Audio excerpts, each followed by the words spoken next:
For the first time in history, we have professional conversation havers. They're called podcasters.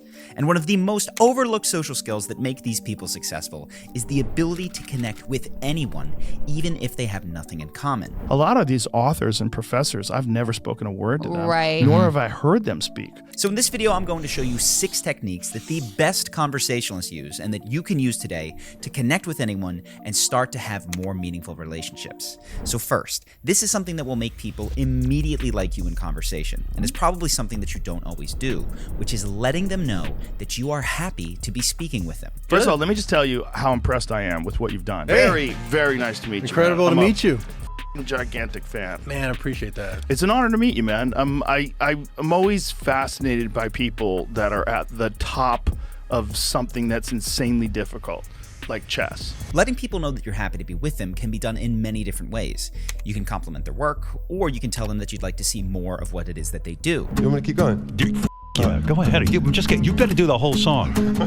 But no matter how you show it, genuine appreciation makes people invest more of themselves into the interaction. And while it sounds very simple, most people mess this up. They think that showing enthusiasm makes them look desperate or like they're beneath someone. And sometimes they may attempt to gain respect by acting like they don't know about someone or don't care, like Howard Stern did early in his career. Meet this Sofia Vergara. Is she here? I believe she is. Hey now. And why is she here? Do you know? Because she's hot. Yeah, she's hot. That's why. Because Gary came in and showed me a picture of her, and I went, well, book her. I want to take a but look. why did she want to come? I have no idea.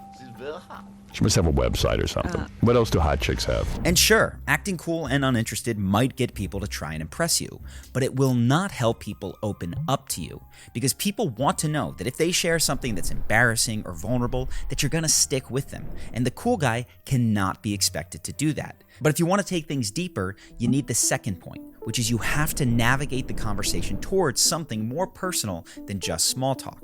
And we all know that most conversations start off with the usual stuff: weather, work, news, sports. But what is cool is that just about any of these more boring topics can be moved to a deeper context with one simple question. What did it make you feel? Like I knew nothing. Now, of course, you don't have to say this verbatim. Anything that navigates conversation towards feelings, motivations, or values can work. Where do you think you would be if it wasn't for this? Now, in that clip, Joe was able to change topics to find out about Jimmy's motivation, and because of it, the conversation moved in a more vulnerable direction towards Jimmy struggling with Crohn's disease. I mean, a little bit of baseball. I got Crohn's when I was 15, so I played baseball nonstop. And then when I got Crohn's, I lost like 50 pounds. Like, that. Oh, Jesus Christ. I know. Now, another way to get to feelings is to ask about people's most important relationships. For instance, Theo Von was one of the few people in recent years to ask Donald Trump about the loss of his brother. Do you remember the last time that you saw him or spent with him? My brother went through a lot of stuff so that I didn't have to go through it, and then I get to see him and learn. Is he okay now? Yeah, he's doing great now. But it's like, yeah, that's one of the blessings, I think, of having an older brother. I never had a glass of alcohol. Never, ever did I have a glass of alcohol because of him. And I would say that if I did drink, I could, conceivably be the type of personality that would have, like you, that would have a problem. So lean into conversation topics about people's feelings, the motivations behind their decisions, and their most important relationships. If you do this, you will very likely create an opportunity to connect over the real stuff. And to be fair, people still won't be so forthcoming with their feelings, motivations, or values, and that's why this third very simple tool can be useful. It's called parroting, and it's simply repeating back the last few words of what someone has just said. I used to start the morning every That's so morning good. praying, God don't make me read. God don't make you read. Yeah, in school. Because I was like that. Right, yes. right. You can use this with anyone early on in conversation. When people are sharing what they're studying or doing for work, you can repeat their title or their major back to them with a sort of curious intent, and that will get them to talk about what they're doing or why they chose it in the first place. Now, it might seem small, but it makes people feel like what they're saying is important. And when people realize that you're not waiting for them to be done, they naturally go on to share more about themselves. It takes you to a place. Oh my God, it tells a story. It takes you to a place. Yeah. So, at this point in conversation, you've successfully moved towards feelings and motivations, and this takes us to the fourth point. This one is a bit more challenging for most people. You have to realize that when people do start to open up, they may share things that they're not totally proud of. And if that happens, you need to avoid judging them. Instead, you can watch what Howard Stern does here and actually be an advocate for the things that his guests are ashamed of, like he did with actress Charlize Theron, who opened up to Howard about how she felt after having been harassed by a Hollywood producer early in her career. I was so angry with myself that I didn't say something. You know, Right. I was like, why? I'm not that kind of girl. Like, why did I not tell him to go himself? Like, it made me so angry. You know why? Because in the moment, if you're a decent human being, even you can't believe what's happening to you. Yeah. And you feel like you should be polite. Yeah. It's weird. And then afterwards you go, why am I so polite? Yeah, exactly. Why am I such a good boy or good girl? Like, The point here is that we're all usually a bit more insecure, jealous, and fearful than we might appear early in conversation. We hide those parts of ourselves because we think that it's necessary to being liked. But in order to connect deeply with someone, we need to take off the masks that we use to fit in. And saying things like, how could you have done that? Or I would never, suggests that that other person, they need to keep that mask on. So a much better response here is to advocate for their vulnerability. And that can also be done by giving space in moments where vulnerability enters the conversation. I've done a whole video on this next clip because I love it so much, but you can get an idea of what that looks like here, where Theo Von is holding space for Sean Strickland as he opens up about childhood trauma. Like, I remember when I stopped believing in God, man. Like, like I had, yeah, it's crazy, dude.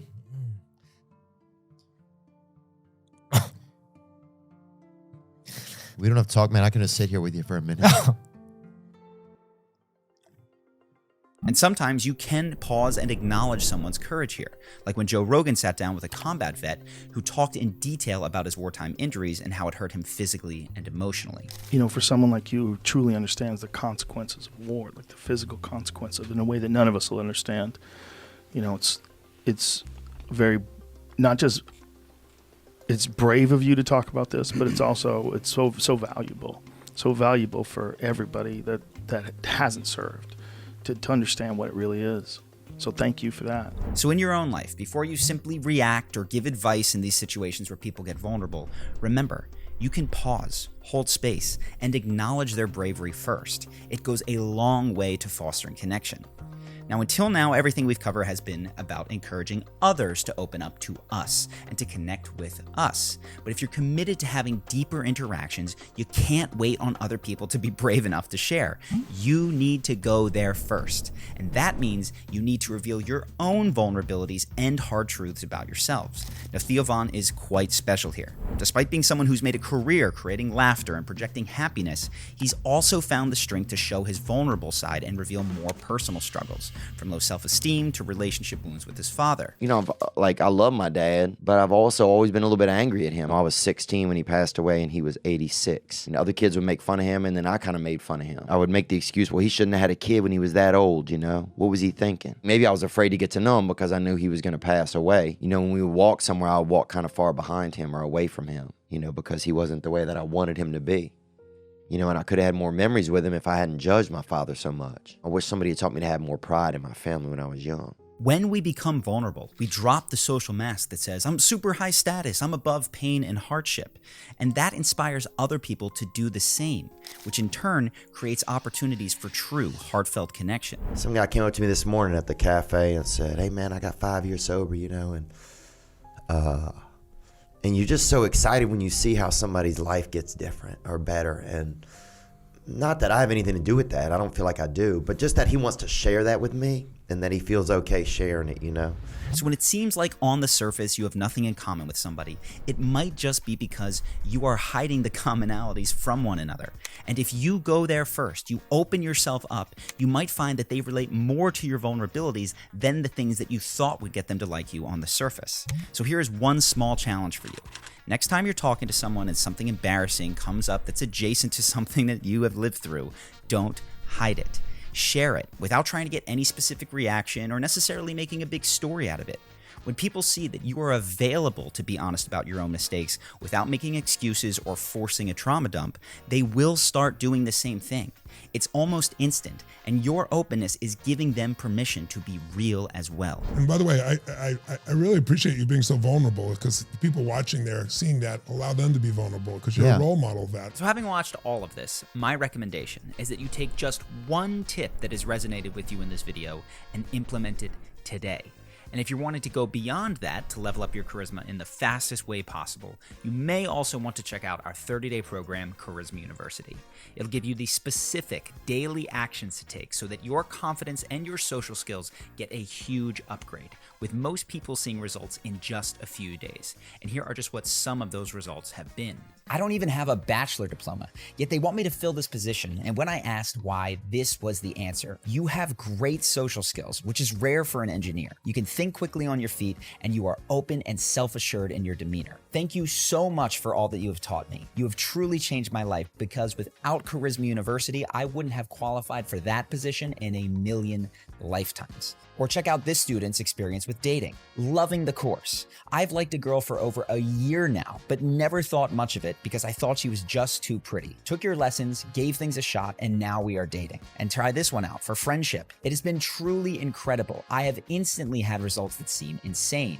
So many more meaningful conversations. My friendships have improved, and my interactions with total strangers are a new, exciting, fulfilling thing. I want to recommend this to everyone. This should be in our basic education system. Now, the course comes with a full money-back guarantee, so there's no risk to you trying. There are thousands of people that have improved their lives with Charisma University, and I would love for you to do the same. Either way, I hope that this video has helped you, and I look forward to seeing you in the next one.